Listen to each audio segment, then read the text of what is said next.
Hi everyone, welcome to study spring. और ये अपना 59 वीडियो है पॉलिटी 1000 एमसीक्यूज का, जिसमें आज हम लोग फिर से पार्लियामेंट से रिलेटेड कुछ इंपॉर्टेंट एमसीक्यूज को देखेंगे। काफी इंपॉर्टेंट होता है आपके लिए, क्योंकि यहाँ से आपके क्वेश्चंस आते हैं। और आपके लिए ये इसलिए इम्पोर्टेंट है क्योंकि यहाँ से कुछ ऐसे क्वेश्चन आते हैं जो पिछले कुछ साल से रिपीट होते हुए आ रहे हैं। तो आप इस सेशन को जरूर देखिए। और बिफोर टू बिगिन, अगर आपने चैनल को सब्सक्राइब नहीं किया है तो चैनल को सब्सक्राइब कीजिए, वीडियोस को जितना हो सके शेयर कीजिए। मोस्ट एक्सपेक्टेड एमसीक्यूज के सीरीज को भी आप देखिए, उसका लिंक आपको डिस्क्रिप्शन में दिया गया हुआ है। चलते हैं अपने एमसीक्यूज के तरफ। पहला क्वेश्चन आपका आता है कि संयुक्त बैठक की अध्यक्षता कौन करता है। सपोज दैट कभी कोई ऐसा मैटर आता है कि उस पर संयुक्त अधिवेशन बुलाना पड़ता है, ठीक है। वैसे सत्र का जो पहला अधिवेशन होता है वो संयुक्त अधिवेशन ही होता है, लेकिन किसी कारणवश अगर संयुक्त अधिवेशन बुलाना पड़े तो संयुक्त अधिवेशन हमारे राष्ट्रपति साहब ऑनरेबल जो हमारे प्रेसिडेंट साहब होते हैं वो बुलाते हैं। दूसरी बात कि अगर संयुक्त अधिवेशन बुलाई जाती है तो उसकी अध्यक्षता कौन करेंगे, काफी इंपॉर्टेंट होता है, क्योंकि ज्यादातर आदमी के दिमाग में यह बात आता है कि अगर संयुक्त अधिवेशन बुलाया जा रहा है, राष्ट्रपति के थ्रू बुलाया जा रहा है, तो अध्यक्षता राष्ट्रपति करेंगे, क्योंकि संसद के पार्ट में हमारे लोकसभा, राज्यसभा और राष्ट्रपति अभिन्न अंग उसके हो जाते हैं। तो संसद तीन से मिलकर के बना होता है, लोकसभा, राज्यसभा और हमारे राष्ट्रपति। इसलिए कभी कभी कंफ्यूजन पैदा होता है, लेकिन टेंशन लेने की बात नहीं। यहाँ पे इसको क्लियर कर लेना है कि इसकी जो अध्यक्षता है वो हमारे लोकसभा के अध्यक्ष करते हैं, कोई दूसरा नहीं करता है। राइट आंसर आपका हो जाएगा। नेक्स्ट क्वेश्चन, संयुक्त बैठक में विधेयक को कैसे पारित किया जाता है, ठीक है। काफी इंपॉर्टेंट क्वेश्चन है। अब जो है कि इसमें आपका मैटर आ जाएगा कि संयुक्त जो अधिवेशन होगा उसमें ऐसे तो जनरली 2/3 मेजोरिटी से पास किया जाता है, लेकिन अब यहाँ पे स्पेशल मेजोरिटी की जरूरत होगी। यहाँ पे जब स्पेशल मेजोरिटी की जरूरत होगी तो वो फिर कैसे पास होगा, वो जो विधेयक है वो, तो उसके लिए देखते हैं हम लोग। तो इसका जो राइट आंसर आपका हो जाएगा कि दोनों सदनों में उपस्थित और मतदान करने वाले सदस्यों के बहुमत से ही इसको पारित किया जाएगा। अगर सपोज दैट कोई ऐसा मैटर आता है जिसके ऊपर संयुक्त अधिवेशन बुलाई जाती है, तब उसके लिए हमको इस तरीके से पास करना होगा कि दोनों सदनों में जो उपस्थित होंगे और मतदान करने वाले सदस्य होंगे उसके 2/3 बहुमत से इसको पास किया जाएगा। तो राइट आंसर इसका हो जाएगा, वो हो जाएगा। नेक्स्ट क्वेश्चन देखते हैं, वित्त विधेयक को पेश करने के कितने दिन के भीतर संसद को स्वीकार करना होता है। आपने आर्टिकल 110 को देखा, धन विधेयक को। अब हमको आर्टिकल 112 को देखना है, जो हमारा वित्त विधेयक है। दोनों में थोड़ा सा डिफिकल्ट, थोड़ा सा ये जो आपका है वो चेंजेस है। इसमें आपका धन विधेयक आ जाता है आर्टिकल 110 में और वित्त विधेयक आ जाता है आपका आर्टिकल 112 में। लेकिन जब धन विधेयक में कानूनी प्रक्रिया को हम लोग जोड़ देते हैं तब वो वित्त विधेयक हो जाता है। तो अब क्या बात आता है यहाँ पे कि वित्त विधेयक को कितने दिन के भीतर संसद को स्वीकार करना होता है। तो इसका राइट आंसर आपका हो जाएगा 75 दिन के अंदर में, ठीक है। नेक्स्ट क्वेश्चन देखते हैं हम लोग, लोकसभा में वित्त मंत्री द्वारा प्रस्तुत बजट को कितने भागों में विभाजित किया जाता है। एट प्रेजेंट आप इसको क्लियर कर लीजिए कि अभी निर्मला सीतारमन वित्त मंत्री है। निर्मला सीतारमन हमारी अगर वित्त मंत्री है तो उनके द्वारा जो बजट पेश किया जाएगा उसको कितने भागों में विभाजित किया जा सकता है। लेकिन उसको विभाजित 3-4 भागों में किया जा सकता है, लेकिन ऑप्शन आपके पास 2 दिए गए हुए हैं। तो क्या ये दोनों ऑप्शन सही है या गलत है, आपको ये देखना है। पहला आपके पास है आर्थिक सर्वेक्षण के संदर्भ में और दूसरा करारोपण के संबंध में।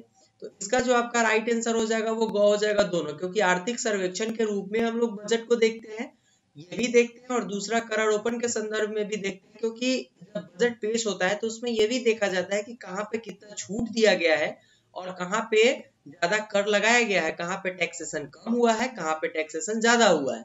ये दोनों चीज को हम लोग देखते हैं, इसलिए राइट आंसर इसका ग हो जाएगा। नेक्स्ट क्वेश्चन देखते हैं, संसद के कितने सत्र होते हैं। ये क्वेश्चन आपके लिए होमवर्क होगा। मैंने पहले भी आपको बताया है कि आपको कुछ कुछ होमवर्क दिए जाते हैं। मोस्ट एक्सपेक्टेड एमसीक्यूज के सीरीज दिए जाते हैं, जिसका पीडीएफ आपको दिया जाता है। आप वहां मेरे फेसबुक पेज से उसको डाउनलोड कर सकते हैं, अदरवाइज डिस्क्रिप्शन से डाउनलोड कर सकते हैं। तो आपका जो ये है कि संसद के कितने सत्र होते हैं, तो संसद के 3 सत्र होते हैं, बजट सत्र, मानसून सत्र और शीतकालीन सत्र। अब यहाँ पे आपको बजट सत्र फरवरी में स्टार्ट किया जाता है, फरवरी के पहले हफ्ते में इसको स्टार्ट किया जाता है। बाकी 2 इसका आंसर आपको कमेंट बॉक्स में कमेंट करना है। आपका इसका राइट आंसर घ हो जाएगा। संसद के 3 सत्र होते हैं, बजट सत्र, मानसून सत्र और शीतकालीन सत्र, और तीनों का आपको टाइम हमको बताना है। और एक इसके लिए क्या होता है कि संसद के 2 सत्र के बीच में कभी भी 6 महीने का अंतराल नहीं होना चाहिए। इसका राइट आंसर ये होगा घ। नेक्स्ट क्वेश्चन देखते हैं। संसद के दोनों सदनों की बैठक की कार्यसूची में पहला विषय निम्न में से किसका होता है? अब अगर संसद के सदन की बैठक होती है, ठीक है, तो पहली कार्यसूची क्या होगी? क्या वो प्रश्नकाल होगा, क्या वो शून्यकाल होगा, क्या वो ध्यान आकर्षण प्रस्ताव होगा, या याचिका होगा, या स्थगन प्रस्ताव होगा? इसका राइट आंसर आपका ये हो जाएगा प्रश्नकाल होगा। स्टार्टिंग इसी से होता है, प्रश्नकाल से ही।